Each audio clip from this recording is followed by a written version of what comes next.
If I had to say 3 coins that I'm extremely bullish on this week, I would go ahead and say XRP, Chainlink, and then it will be a difficult choice between XLM and XDC. But in this video, I'll be covering 5 of my top altcoins that I'm watching right now that I think are going to make just millionaires across the board, billionaires across the board. No, but in all seriousness, I think these coins are just extremely exciting and worth a look into. But I'm not a financial advisor. That's one of the fun things I want to make clear to you guys. This crypto game is not just about one single crypto winning. I think it's about buying a proper basket of different cryptos that have the highest probability to do well over an extended period of time. Whereas I believe XRP is the best one to buy right now. It's my own opinion. This might honestly at some point be replaced by a different crypto. And if we keep up to date with all the most recent trends, all the most recent developments, there's a very good chance you're going to be able to spot them yet again and make sure they're included into your basket to get those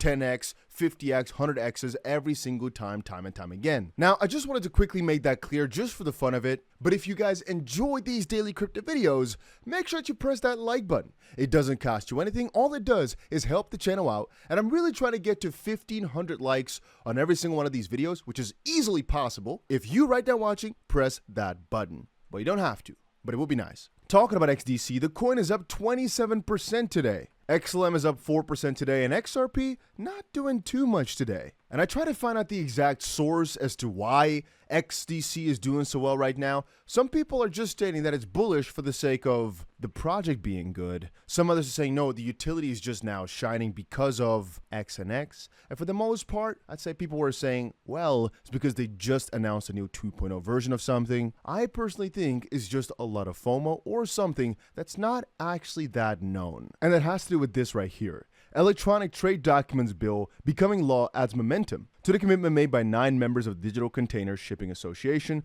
to convert 50% of paper bills of lading to electronic bills within the next 5 years and achieve 100% digitalization by 2030. Or perhaps from this perspective, right? Just things that are not as forward, but they're still pretty cool. Nick Crypto Crusader shared, the world is waking up to the digital revolution happening. Global standards are being put in place.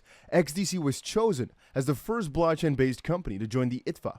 This enabled them to bridge the $19 trillion trade finance market. The recent moves in the UK allowed this disruption to take place. The future is digital. XinFin is a powerhouse behind trade finance, and soon everyone will know about XDC. XDC Network is fully committed to being at the forefront of this transformative journey in international trade and finance. Because like I've kept on saying, this is the most prominent news that's come out of the last 24 hours or so that's been rehashed the most. And so I'm thinking that since they've been prepping this for a few years and there's so much excitement, this might literally be what caused the price pump. The only problem is this official announcement itself already came out a couple of days ago, yet the excitement posts only came last night, which makes it again kind of difficult to estimate whether or not then the price rise comes from that. And Casper, which a lot of XDC holders are also very bullish on Casper, makes it seem as if there's something that we're not noticing that's going on for these right now. For a second, I thought, okay, perhaps everything has to do with this regulatory clarity on the XRP field, as even HBAR, I believe, is in a good position right now because of all that's happening with Ripple, and because of Ripple, all these different committees are bringing up new rules. Hedera said, proud to have had a Hedera Chief Policy Officer testify earlier this year to this exact committee on the need for increased regulatory clarity for digital assets in the US. And apparently,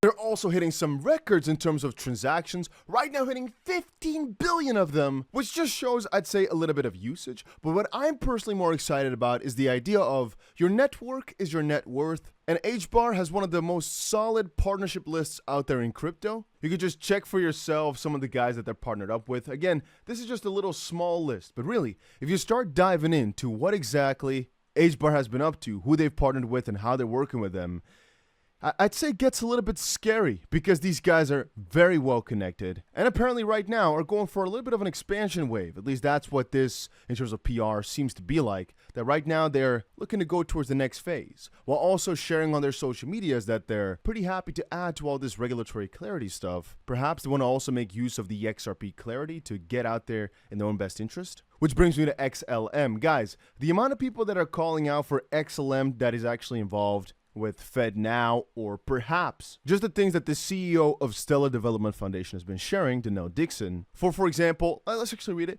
FedNow's launch has received a lot of attention, especially from industry. Is this the Fed's crypto killer? The beginning of a pathway towards a US CBDC? Are we all doomed? No. It's actually a net positive development for the industry. Here's why. On and off ramps. We talk about it a lot at Stellar, but on and off ramps are the key to real world utility. It doesn't matter how fast we can send and receive money on the blockchain if it still takes 3 to 5 business days to access your funds. And even though I'm not the person to say CBDCs are the nicest thing, I like it how Denell Dixon, was able to spin this into a net positive thing for Stellar. Because again, that's what they've been working on for a while. And she emphasizes now, through all this, through all the FedNow and everything, just how important of a role still parts play, like Stellar can play. And people are also pointing out just how excited Stellar is over XRP even. I personally don't think Stellar in any way, shape, or form is better than what XRP and things around that have set up. But people like to argue, people like to bring things up. Anyway, before I move on, make sure you go ahead and check out Bybit. It's an exchange I use. I'll leave a link down below. Because right now you can get $1,125 worth of a trade for completely free. And of course, make sure you check out BitGet. It just depends on where you are in the world. BitGet, I believe you can use anywhere if you just use a VPN. But quote me if I'm wrong.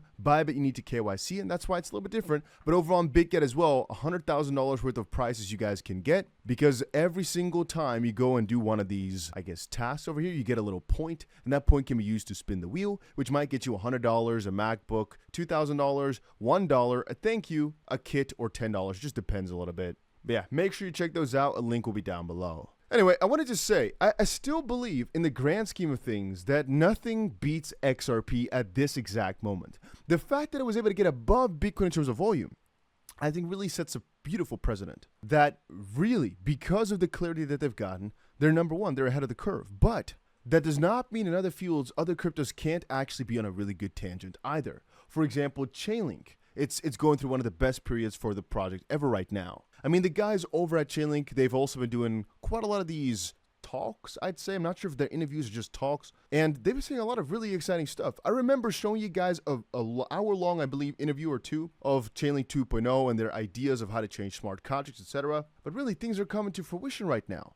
From TCP/IP to CCIP, Chainlink and the new Internet of Contracts, the future is on. The replatforming of capital markets into on-chain finance is projected to disrupt more than $870 trillion in global asset value.